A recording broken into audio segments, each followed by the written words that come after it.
नमस्कार, मी विशाखा माळी तुमचं स्वागत करते यशस्वी शाळेच्या यूट्यूब ऑनलाईन एज्युकेशन प्लॅटफॉर्मवर. तर आपण आज बघणार आहोत पॉलिटिक्सचा एक इम्पॉर्टंट टॉपिक, केंद्रसूची, राज्यसूची आणि समवर्ती सूची. तर या व्हिडिओमध्ये आपण बघणार आहोत केंद्रसूची आणि सूची यांच्याविषयी, आणि नेक्स्ट व्हिडिओमध्ये आपण कव्हर करू समवर्ती सूची. तुम्हाला माहितीच आहे, हा अत्यंत इम्पॉर्टंट टॉपिक आहे की ज्याच्यामध्ये एक क्वेश्चन तर हमखास या विषयावर असतोच परीक्षेमध्ये. चला मग सुरू करूया. भारतीय राज्यघटनेच्या 7व्या अनुसूचीमध्ये केंद्र व राज्य सरकारमधील कायदे करण्याचे अधिकार विभागलेले आहेत 7व्या अनुसूचीमध्ये. ओके.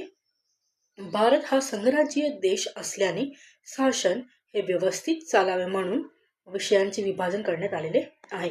तर आपण पहिलं बघूया केंद्रसूची. केंद्रसूचीवर कोण कायदे करू शकतं? फक्त संसद, फक्त केंद्र सरकार हे केंद्रसूचीवर कायदे करू शकतं. सध्याचे विषय आहे 100 आणि मूळ संविधानात 97 विषय होते. वैशिष्ट्य काय काय आहे तर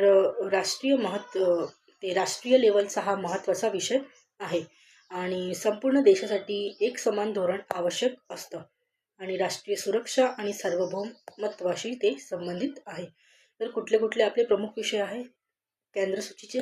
संरक्षण, परराष्ट्र धोरण, अणुऊर्जा, चलन व नाणी, बँकिंग, रेल्वे, टपाल व तार आणि नागरिकत्व. आता आपण बघूया राज्यसूची. तर ह्या सूचीतील विषयांवर कोण लक्ष देतं? विधिमंडळ कायदे करतं. सध्याची संख्या 61 विषय आहे त्याच्यात आणि मूळ संविधानात 66 विषय होते.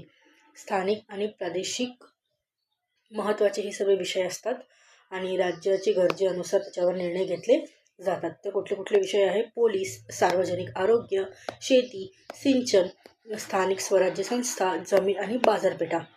तर हे होती राज्यसूची. समवर्ती सूचीविषयी आपण नेक्स्ट व्हिडिओमध्ये बघूया. व्हिडिओ आवडला असेल तर व्हिडिओला लाईक करा, चॅनलवर नवीन असाल तर चॅनलला सबस्क्राईब करा आणि इंस्टाग्रामला पण फॉलो करा. थँक्यू.